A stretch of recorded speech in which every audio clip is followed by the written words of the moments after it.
Bismillahirrahmanirrahim. Alhamdulillahirabbil alamin. Wassalatu wassalamu ala asyrofil anbiya'i wal mursalin nabiyina Muhammadin wa ala alihi wa sahbihi ajma'in.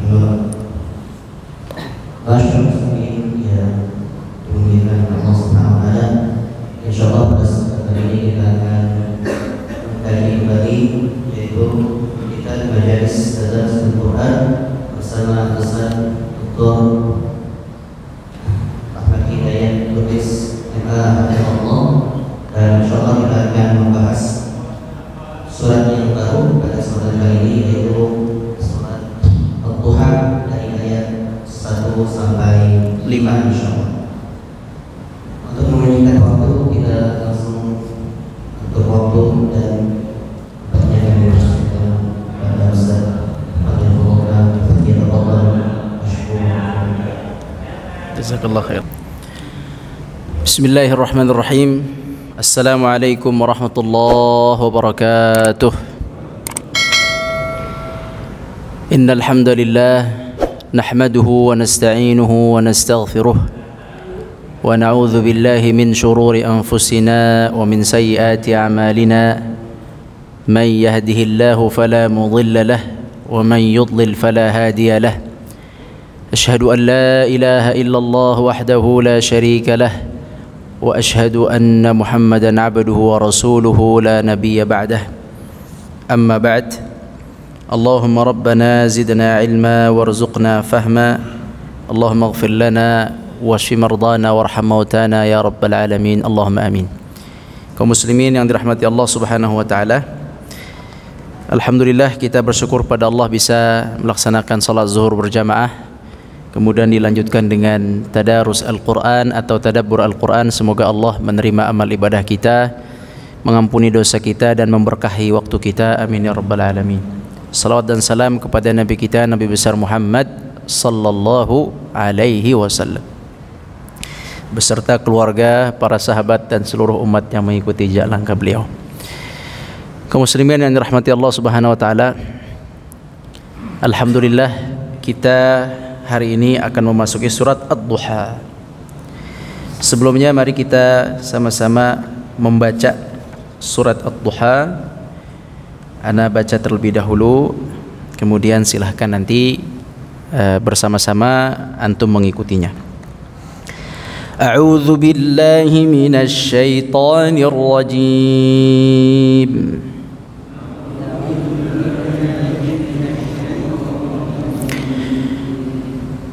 Bismillahirrahmanirrahim.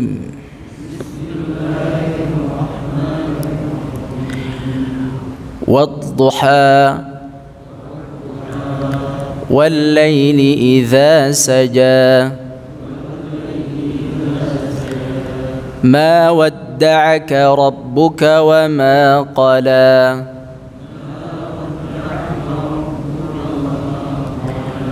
وَلَلْآخِرَةُ خَيْرٌ لَكَ مِنَ الْأُولَى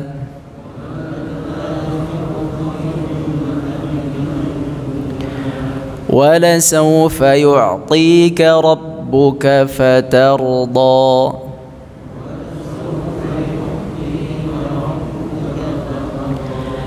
أَلَمْ يَجِدْكَ يَتِيمًا فَآوَى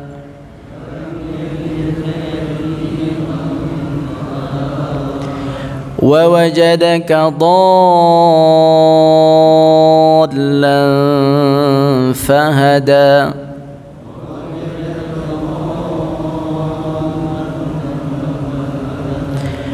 ووجدك عائلا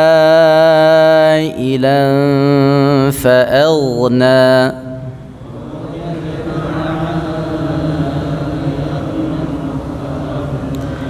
فأما اليتيم فلا تقهر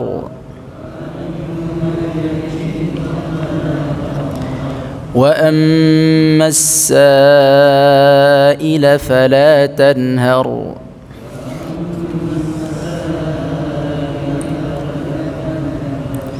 وأما بنعمة ربك فحدث.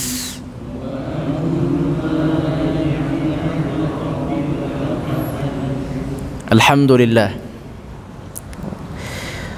Bagi yang baca, kata Nabi, 1 huruf 10 pahalanya. Bagi yang mendengar dapat rahmat. Alhamdulillah. Berapa hurufnya? Silakan dihitung, dikalikan 10. Itu janji Nabi. Bukan hitung-hitungan pahala, tapi begitu Nabi mengabarkannya. Alif lam mim bukan 1 huruf, kata Nabi. Alif huruf, lam huruf, mim huruf. 30 pahala sekali membaca alif lam mim. Semoga antum sekalian diberikan keberkahan waktu, diberikan kekuatan untuk baca Quran. Baca Quran itu terkadang malas, tapi kalau sudah biasa, diusahakan, ditargetkan jadi sebuah kebiasaan yang kalau tertinggal kayaknya nggak enak. Maka masuklah kepada mujahadah, usahakan diri antum. Berat memang mentargetkan baca Quran sehari itu, tapi keberatan itu akan menjadi ringan dengan kebiasaan. Mulailah, insya Allah orang yang baca Quran semakin hari semakin baik kehidupannya. Amin ya. Insya Allah itu pasti. Di sini ntar kita bahas insya Allah sedikit. Surat Ad-Duha, kaum muslimin dan rahmati Allah subhanahu wa ta'ala. Surat Ad-Duha adalah salah satu dari surat yang berbicara tentang diri Nabi SAW. Jadi surat itu banyak, ada 114 surat. Ada surat yang berbicara tentang kisah Nabi Yusuf alaihissalam, surat Yusuf. Ada surat yang berbicara tentang kisah-kisah tergabung, kisah para nabi, yaitu surat Al-Qasas. Ada juga surat yang bercerita tentang Bani Israel, banyak di surat Al-Baqarah. Ada juga kisah surat tentang talak, tentang Nabi dan para istrinya. Ada juga tentang sejarah, tentang peperangan dan lain sebagainya. Nah, surat yang khas menceritakan diri Nabi diantaranya Ad-Duha, diantaranya ya Ad-Duha dan Alam Nashrah. Alam Nashrah nanti akan kita bahas. Alam Nashrah itu cerita tentang Nabi, yani berceritanya tentang Nabi kita. Alam Nashrah, Ad-Duha juga tentang Nabi kita Muhammad SAW. Jadi jangan diremehkan. Ini walaupun Ad-Duha antum hafal, sering dengar, tapi ini ceritanya khusus tentang baginda Nabi kita Muhammad SAW. Hanya saja namanya tak tercantum di sini. Tidak langsung tercantum seperti nabi-nabi yang tercantum surat Ibrahim misalnya, surat Yusuf misalnya. Nah, kalau ini tidak disebut nama nabi di sini, tetapi ini ceritanya tentang Nabi Muhammad SAW. Maka sangat penting untuk memahami surat Ad-Duha menurut ana. Sangat penting untuk memahami surat Ad-Duha. Surat Ad-Duha kita lihat di situ muqaddimah atau pendahuluan. Biasa kita akan memulai dengan pendahuluan mengenal surat. Ustaz, ada mic-nya Ustaz ya? Nah, boleh Ustaz. Bismillah dibaca untuk pengenalan surat. Tafadhal Ustaz. Bismillahirrahmanirrahim. Surat Ad-Duha. Tamhid atau muqaddimah. Langsung pengenalan surat. Di mana turunnya surat Ad-Duha? Nah. Yang pertama, di mana turunnya surat Ad-Duha. Surat Ad-Duha diturunkan di Makkah sesuai kesepakatan para ulama. Naam, jadi Ad-Duha turun di Makkah. Surat pendek juz amma, dari amma yatasaalun sampai An-Nas. Ada beberapa yang di Madinah, seperti contohnya idza jaa nasrullah, turun di Madinah. Contohnya lagi inna anzalnahu fi lailatul qadar, ini juga turun di Madinah. Adapun sisanya itu mayoritas turun di Makkah Al-Mukarramah. Isinya juz amma itu tentang akhirat. Kalau antum renungi, rata-rata isinya tentang kehidupan akhirat, kebangkitan, kiamat, hisab, surga, neraka. Juz amma itu isinya. Keimanan, memperkuat keimanan, dan itu yang turun banyak di awal-awal dakwah Islam. Nah, di antara yang turun dari surat Al-Makkiyah atau surat yang di Makkah, di antaranya adalah Ad-Duha, cerita tentang diri Nabi SAW. Ini yang pada punya buku kemana ini? Mudah-mudahan anak doakan ya, yang punya buku pada datang kembali. Karena ini kasihan bukunya sudah ada, tidak datang. Yang datang yang tidak megang buku. Baik, bismillah selanjutnya, yang kedua. Yang kedua, apa sebab turunnya surat Ad-Duha? Disebutkan dalam hadis Bukhari bahwa Rasulullah sallallahu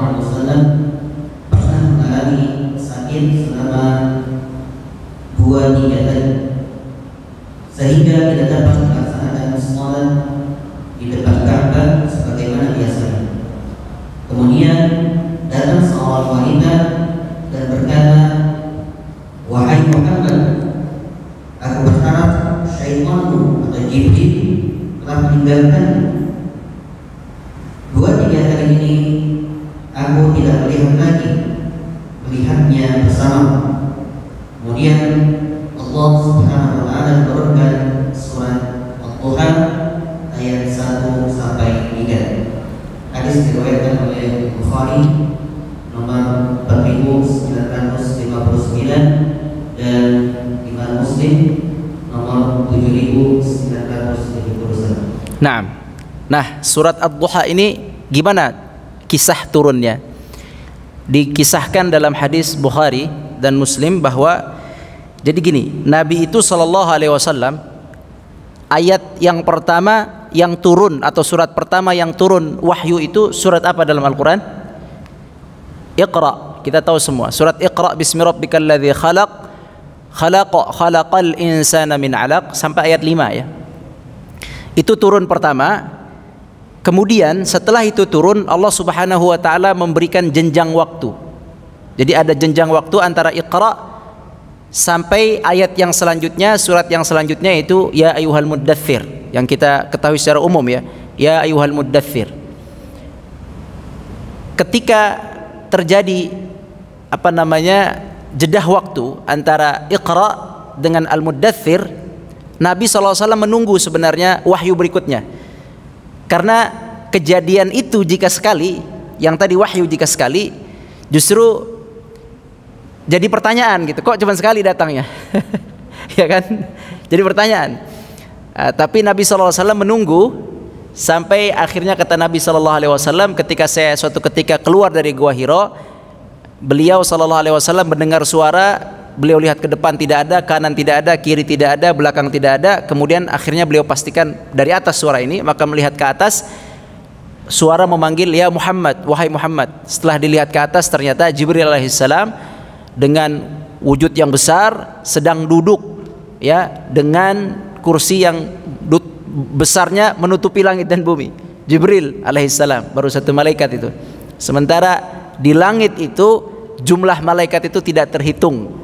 Ya, kalau bentuknya seperti Jibril misalnya kurang lebih ya, dengan sayap ratusan sayap, berapa luas langit itu, berapa luas makhluk yang disebut oleh Allah sebagai as-sama atau langit.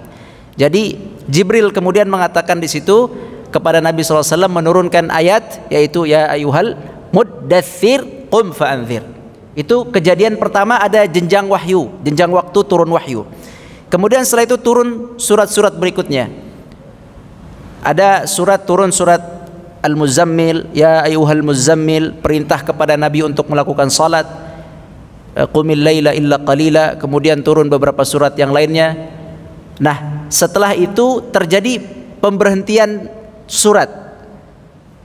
Yakni tidak turun lagi, kurang lebih 15 hari.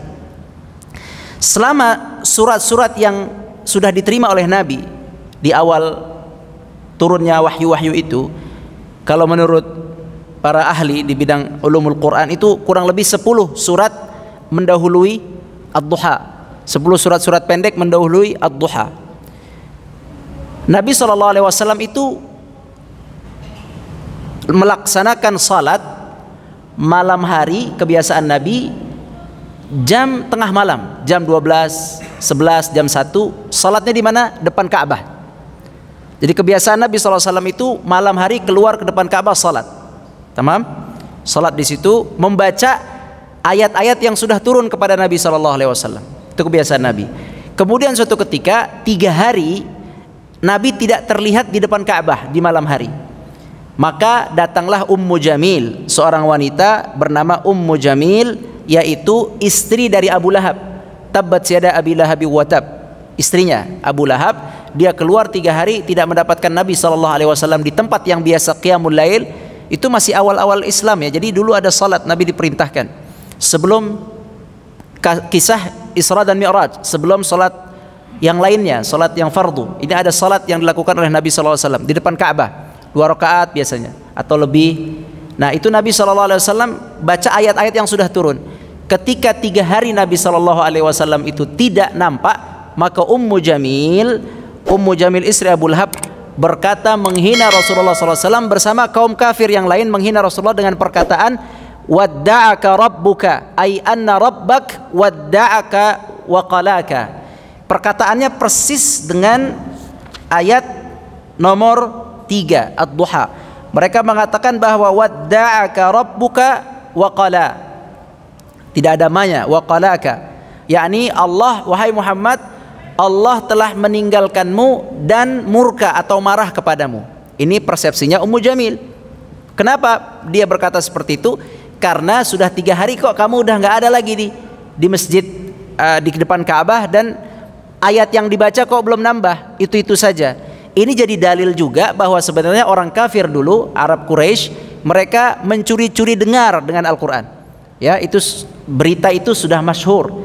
Mereka mencuri dengar Al-Quran tuh bisa pertama di rumah Nabi malam-malam. Ini kalau rumah Nabi kotak, satu sisi sini, satu sisi sini, mereka saling mendengar. Pernah mereka saling mendengar ketemu sesama orang kafir. Ente ngapain? Ente ngapain? Dengerin Quran.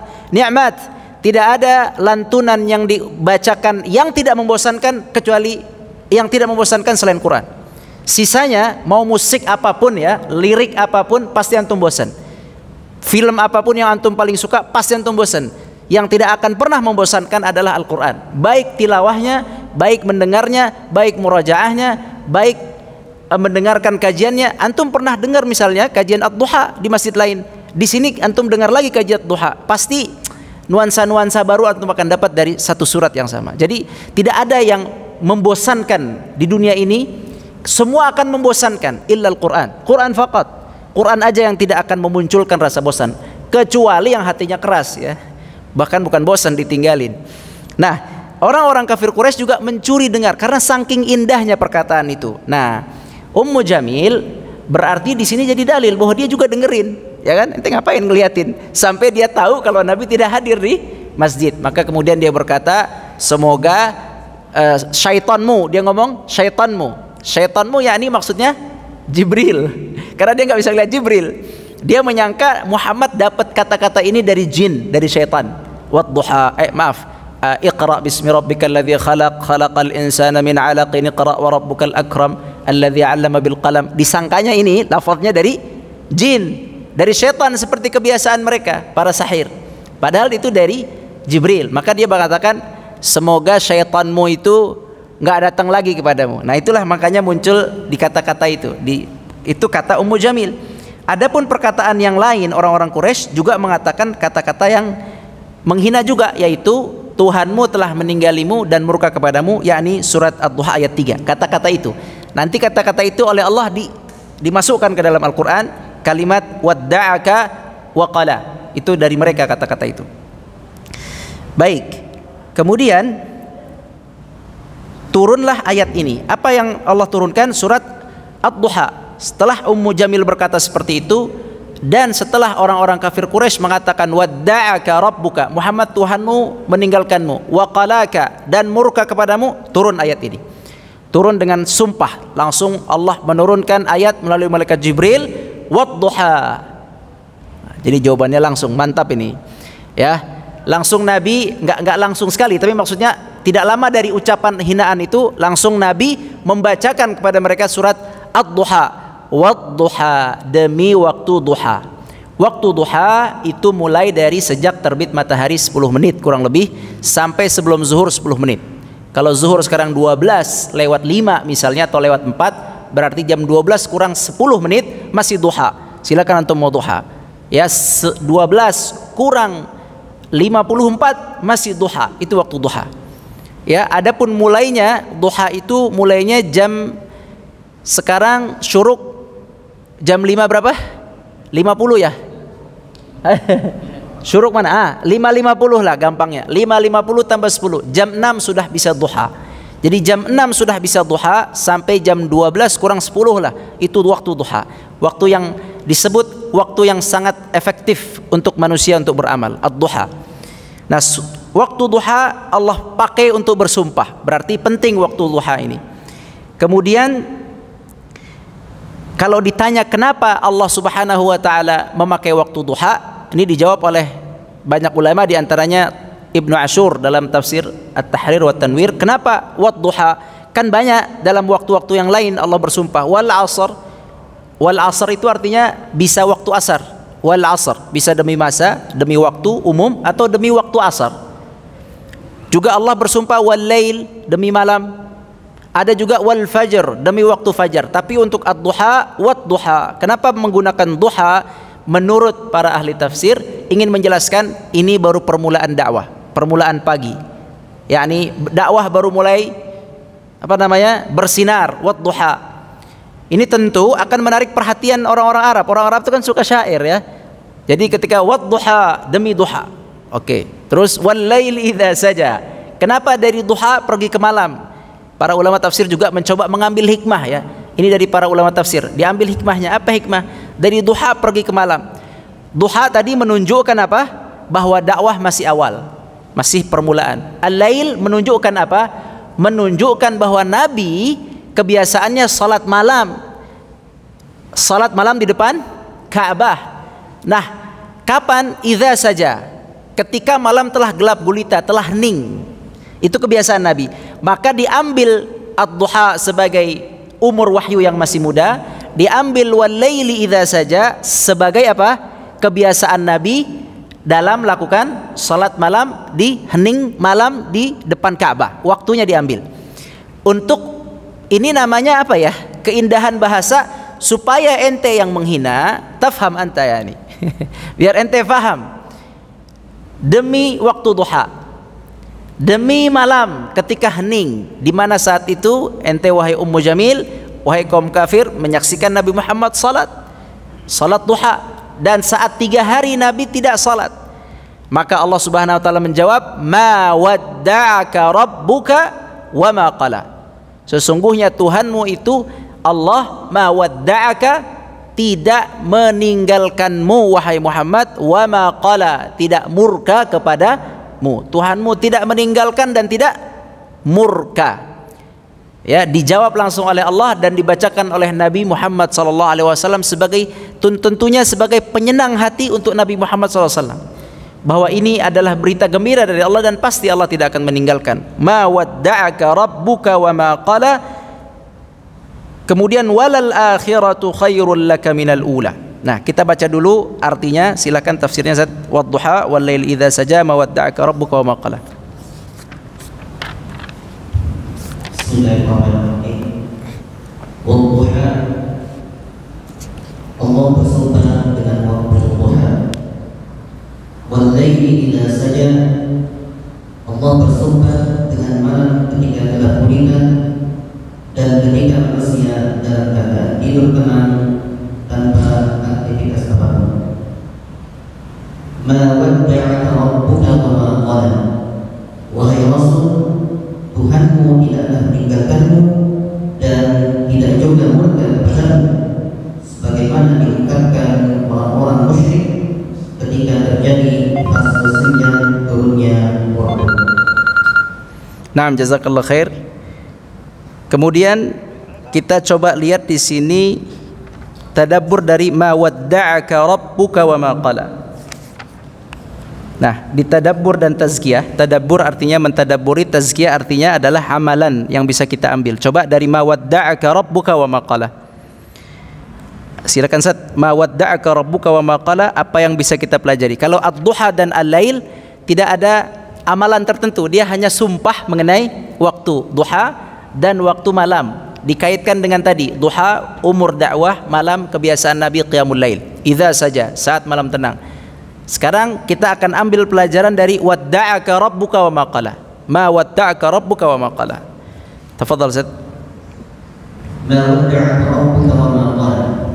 Pelajaran yang dipetik dari ayat ini, Allah sangat mencintai Nabi-Nya Muhammad SAW dan Allah Subhanahu wa taala tidak mungkin meninggalkannya. Melainkan Allah pasti akan menolongnya dan memenangkan agamanya.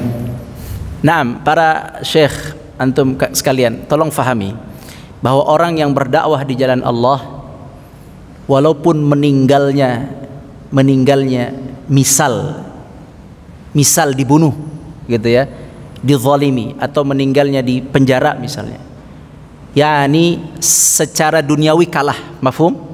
Walau secara duniawi kalah, tapi mereka akan menang di akhirat karena para nabi juga dibunuh.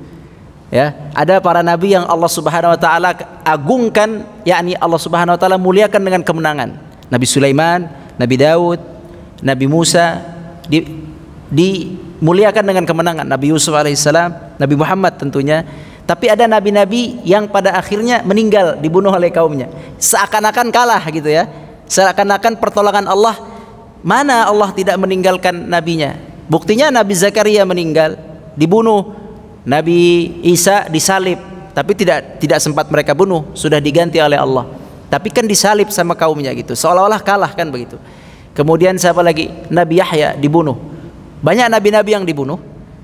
Namun sesungguhnya kemenangan bagi para nabi, ma wadda'aka wa ma qala. Nah, Allah tidak akan meninggalkan orang-orang saleh, orang-orang yang berdakwah dalam Islam, tidak akan dimurkai. Walaupun antum melihat di dunia ini terlihatnya kalah, tapi paling tidak mereka akan menang. Kapan? Bisa jadi setelah wafat, namanya diangkat oleh Allah, dimuliakan, ya, dikenang oleh banyak manusia, didoakan oleh banyak manusia yang masih hidup. Itu juga sebuah kemenangan sebenarnya.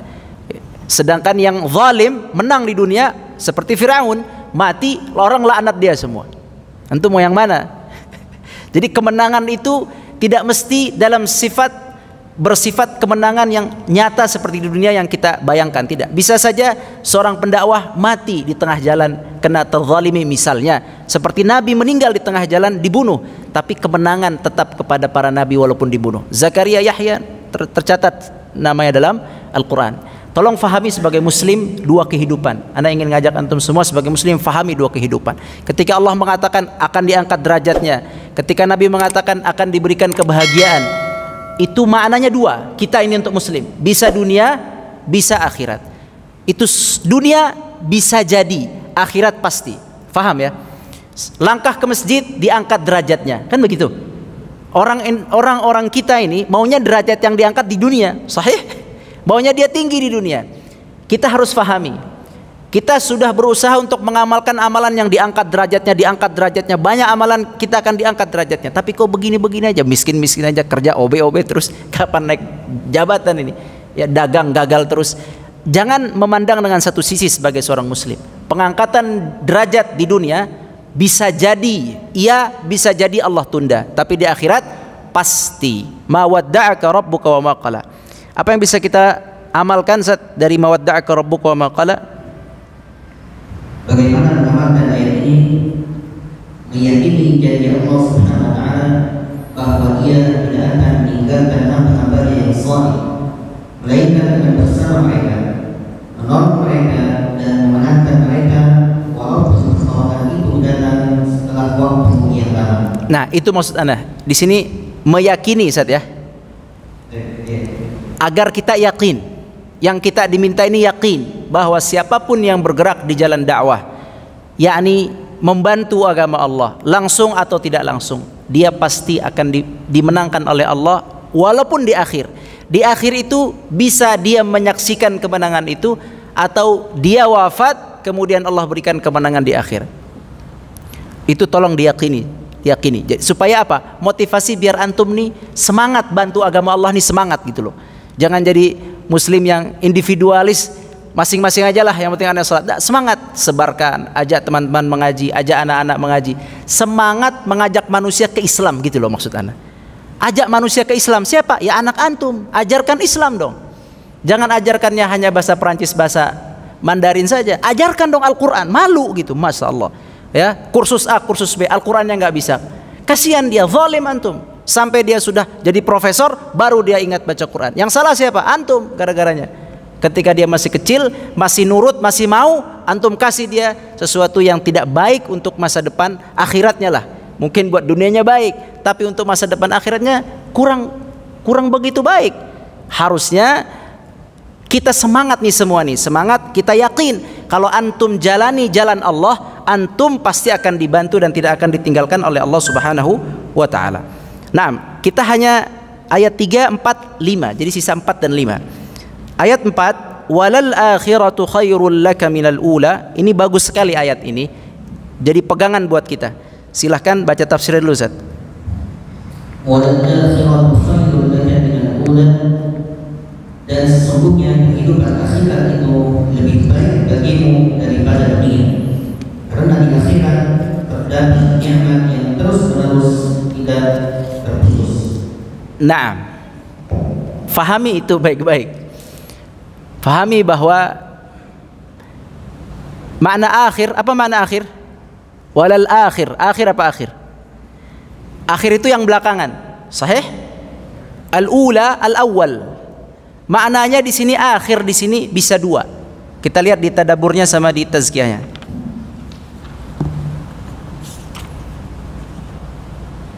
Naam. Silakan tadaburnya Ustaz. Malladzina ta'allamuhu. Naam. Wal akhiratu khairun laka minal ula. Pelajaran yang dipetik dari ayat ini yaitu kemenangan di dunia dan akhirat pasti akan diraih oleh para rasul dan hamba-hamba yang beriman. Naam. Pegang ayat ini baik-baik dalam hati antum. Jalani, yakini. Walal akhirah. Apa makna akhir? Belakangan. Belakangan itu bisa dua. Bisa masa depan antum, bisa ba'da wafat. Pegang baik-baik. Tolong pegang baik-baik. Masa depan antum itu akan baik dan akan terus lebih baik. Naam. Al-mu'min yantaqilu ila halatin afdal bil iman. Orang mukmin itu akan terus berjalan kepada keadaan yang lebih afdal, lebih baik, hatinya lebih tenang, rizkinya lebih cukup, keturunannya menjadi lebih baik. Terus bisyarat, dengan syarat al-iman. Dengan syarat antum menjalani apa yang Allah inginkan. Itu syaratnya. Kalau Allah suruh antum sebarkan agama Islam, sebarkan, minimal di keluarga antum. Suruh Allah suruh amalkan, amalkan. Allah larang, jauhkan. Dengan antum pegang itu, maka antum akan dapat ayat ini. Walal akhirah, ke depan, baik ke depan yakni dunia, kehidupan kita, atau al-akhirah yakni ba'dal maut, setelah kematian, khair, dia akan lebih baik untuk kita.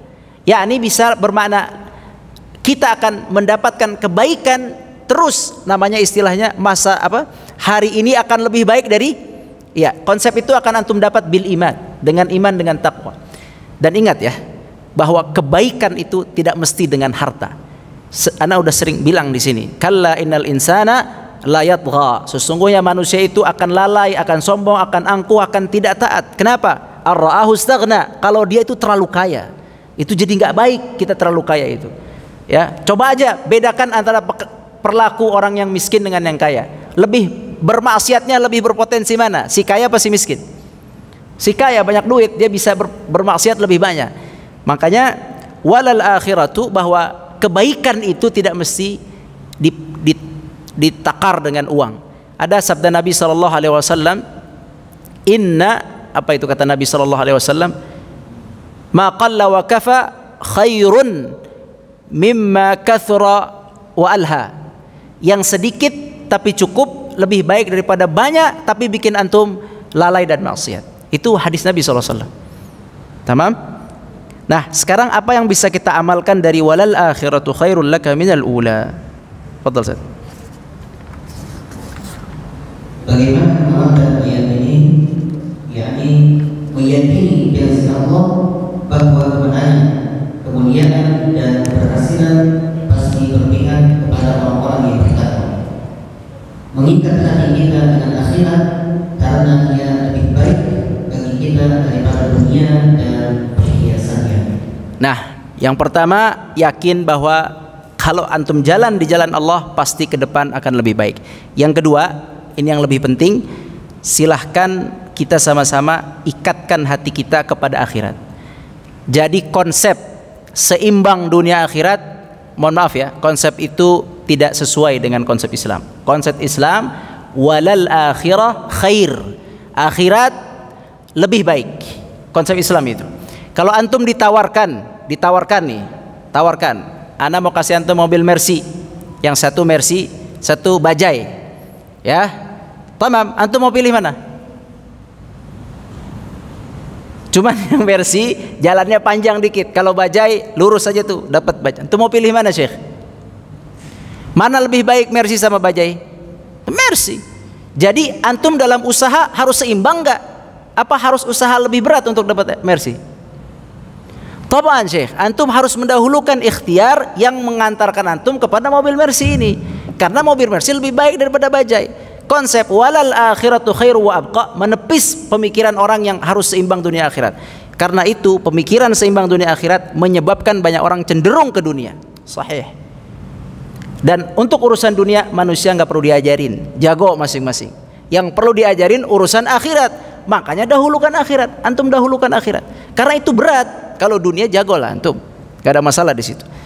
Ya, jadi mungkin sampai di sini ayat kelima kita akhirkan besok. Jadi walal akhiratu khairul laka minal ula. Tolong diamalkan sama-sama. Kita yakini kalau antum menjalankan perintah Allah maka masa depan antum pasti lebih baik. Satu. Yang kedua, bahwa kita dalam hidup sebagai muslim harus fokusnya akhirat. Silahkan antum fokus akhirat. Cari pahala untuk akhirat, beramal untuk akhirat, semua untuk akhirat. Pokoknya kita mencari hidup ini tidak hanya kebaikan dunia. Tolong takar juga bahwa ada kebaikan setelah mati, yaitu akhirat. Ada uang hilang, tawakal. Hilang di dunia, di akhirat pasti ketemu jadi pahala. Demi Allah, begitu maksudnya. Sakit di dunia, sakit perih, di akhirat pasti ketemu jadi pahala. Begitu cara orang muslim tuh begitu. Musibah, taib, sedih, tapi di akhirat pasti ketemu jadi pahala. Meninggal ayah kita sedih, tapi muslim di akhirat pasti ketemu dengan izin Allah jika masuk surga. Otaknya tuh begitu. Jadi hidup ini enak. Ya, dapat rizki, nah ini yang berat justru. Dapat rizki, bersyukur, manfaatkan untuk menanam akhirat. Itu kaum muslimin, muslim terus begitu berpikir. Ya, dapat jabatan, ningri nih, karena bisa terlena kita. Manfaatkan untuk berdakwah, begitu. Dakwah bukan dengan ceramah, banyak hal. Adain pengajian, ngajak orang ke pengajian, itu juga dakwah. SMS yang bagus-bagus, itu juga dakwah. Jadi mudah-mudahan cerita ini, 4 ayat ini bisa menambah iman kita, semangat kita, mengerti tujuan hidup kita dan memahami bagaimana sih kita sebagai muslim harus berfikir dan berfaham. Aqulu qouli hadza wa astaghfirullah li wa lakum. Yang benar dari Allah, yang salah dari ana dan dari syaitan. Wallahu a'lam. Astaghfirullahaladzim. Assalamualaikum warahmatullahi wabarakatuh.